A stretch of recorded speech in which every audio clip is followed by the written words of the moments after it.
If you're observant while walking along this fire trail at Black Mountain in Canberra, you might notice that some of the trees have unusual spots on their trunks.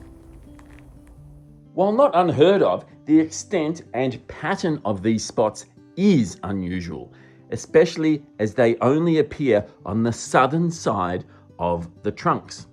So what caused it? A disease?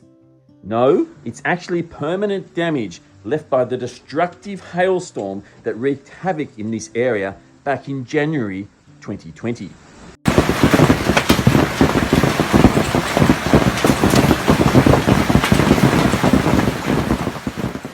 As these trees, brittle gums, shed their bark every year, the presence of these scars over 6 years later means the force of the hailstones hitting the trees was sufficient to damage the cambial layer below the bark, causing permanent scarring. And there's no prizes for guessing which way the storm blew in.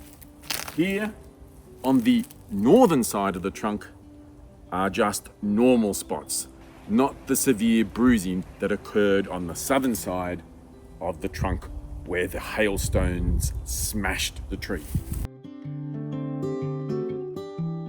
At least these trees have recovered, unlike the many Atlas cedars in the Kingston and Acton area, the branches of which were extensively stripped of foliage by the hail.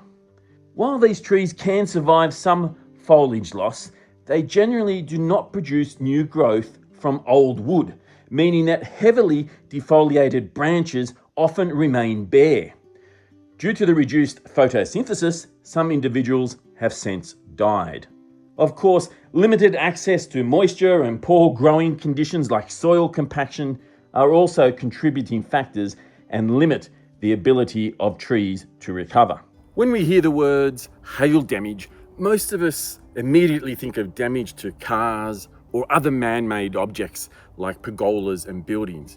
However, a severe destructive hailstorm like the one that ripped through here at Black Mountain back in January 2020 can also have long-lasting effects on Mother Nature.